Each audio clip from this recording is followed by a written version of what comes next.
محمد اقبال میگه زی قرآن پیش خود آینه آویز، دیگرگون گشته ای از خود بگریز. میگه ای مسلمان میگه قرآن رنگ آینه برین در پیش بکشا، چهره خود عمل تا حیات و زندگی تا در آینه قرآن تماشا کن.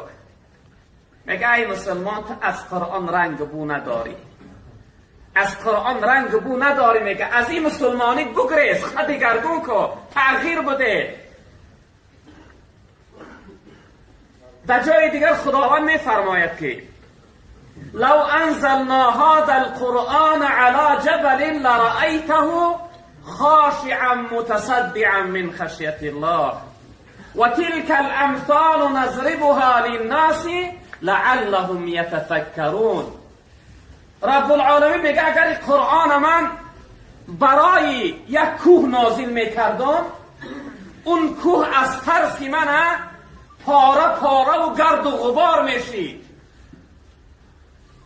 و تلک الامثال، خداوند میگه من این چنین مثال میارم برای مردم تا اینکه در این قرآن تفکر کنن، فکر کنن، تا اینکه این قرآن در فکرشون بیارن که قرآن برای چی نازل شده است، برای کی نازل شده است، از قرآن چی کار باید کرد.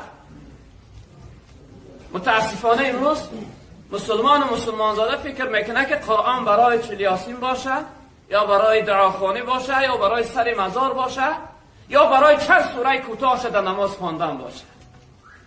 قرآن برای زندگی هست، برای خوشبختی است، کتاب حیات است، کتاب نجات است، کتاب خوشبختی هست، کتاب عزت و حرمت و فضیلت و شرافت و کرامت و شأن و شرف و مهر و محبت و خوشبختی دنیا و آخرت است. فقط برای این نیست برادر عزیز که چند سوره کوتاه بدانی و خلاص. متاسفانه امروز قرآن در حیات ما برادران عزیز غریب شده است. در اصل ما زندگیمو از روزی که از قرآن جدا شدیم، از قرآن دور شدیم، پریشان هستیم. برنج و مشقت و غم و درد و غریبی و پریشانی دنیا مبتلا و گرفتار شدگی هستیم، خار شدگی. به تعبیر محمد اقبال میگه خار از محجوری قرآن شدی، از دوری قرآن میگه خار شده ای امت اسلام.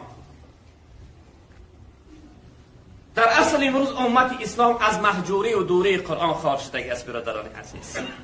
علم قرآن امروز به نهایت در جمعیت، حتی خواندنش بلکه در اکثر مردم نمانده است. بعض شخصیت هایی که خیلی سین و سالشو بالا هست قرآن خونده نمیتونن. ما مسلمان ها نه تنها فقط باید قرآن خوان باشیم، بلکه باید ما معنای قرآن بدانیم. معنای قرآن باید هر یک آیت قرآن ای راهنما و راهبر از هر یک آیت قرآن بخت و سعادت است. هر انسانی که یک آیت قرآن اگر معناش از خود کنه با او عمل کنه، انمو آیت قرآن و انسان با آرزو و مقصدش میرسانه، خوشبخت دنیا و آخرتش میگردانه. متاسفانه امروز علم قرآن در جمعیت کمی در کم ماندگی است برادران عزیز بزرگوار. باید که ما و شما برادران عزیز بزرگوار باید سستی و تنبلی نداشته باشیم، حرکت کنیم به سوی این کتاب، حرکت کنیم از علم این بهره‌ور شویم، خبردار شویم. جناب پیغمبر صلی الله علیه وسلم در آخر لحظه های حیاتش شاید در سکرات بودن، و سوی اهل اصحاب گفتن ترکت فیکم شیئین، گفتن من از بین شما میروم، من جاوید و ابدی در بین شما راهنما و راهبر باقی نمیمانم، اما برای راهنمایی شما از خودم دو چیز باقی میگذارم. لن تضلوا ما تمسکتم بهما، گمراه نمیشوه، بدبخت و خار نمیشوه هر شخصیتی که به این دو چیز چنگ بزنه. جناب پیغمبر گفتن هر کسی که بعد این دو چیز راهنما و راهبر بگیره خار و بدبخت و رسوای دنیا و آخرت نمیشوه. چی یعنی دو چیز برادران عزیز؟ کتاب الله و سنت الرسول، کتاب الله و سنت های جناب پیغمبر صلی الله علیه و سلم. این دو چیز امروز در جمعیت ما خیلی کم یافت است برادران عزیز. علم قرآن زنده کردن سنت های جناب پیغمبر. شخصیتی که امروز راه سنت و قرآن اختیار کنه، ابتدا یکم از نزدیکای خودش آزار میبینه، طعنه میشنه و سرزنش میشنه. به من ملا شده است، به من کلان شده است. جناب پیغمبر این دو چیزی قیمت برای ما راهنما و راهبر گذاشتگی است. امروز متاسفانه قرآن در خانه های ما غریب است. و تعبیری از مولوی قرآن میگوید که من چی کردم با شما که خار و زارم کرده اید؟ من چی کردم با شما که خار و زارم کرده اید؟ پیش هر لامذهب به اعتبارم کرده اید. در میان کوچه پرگرد و غبارم کرده اید. در قیامت از شما قرآن شکایت میکند. در اصل قرآن در قیامت از شخصیتی که حتی روایت داریم جناب پیغمبر گفت هر شخصیتی که قرآن خرید تلاوتش نکرد، در یک یعنی سمکه یا یک چیزی گرفت و در یک میخ در یک بلندی کشالش کرد، در بالاش کرد و غبار ریخت، این قرآن در روز قیامت از این صاحبش در نزد خداوند شکایت میکرده است. گفته پروردگارا این شخصیت من در دنیا غریب کرد، در دنیا من به حرمتی کرد، خار و زار کرد، من تلاوت نکرد. در اکثر خانه های امروز ما وقتی داخل میشویم نگاه میکنیم در یک بلندی قرآن ماندگی است. شاید که ماهش یکان شخصیت پیدا نشه که او را بکشایه و یک آیت را تلاوت کنه. از او گرد و غباری که در بالاش ریخته است فهمیده میشد که خیلی وقت خواندگی نیست. در اصل قرآن نه، ما خودمون غریب کردیم. از روزی که قرآن از خودمون رها کردیم، دور کردیم، ببینید که چقدر عذاب روحی و عذاب جسمانی میکشیم، چقدر درد و غم، مشقت و مصیبت، بی‌برکتی و قحطی در حیات ما پیدا شده است. به این خاطر برادران عزیز و بزرگوار، ما و شما حرکت داشته باشیم که رو به قرآن بیاریم.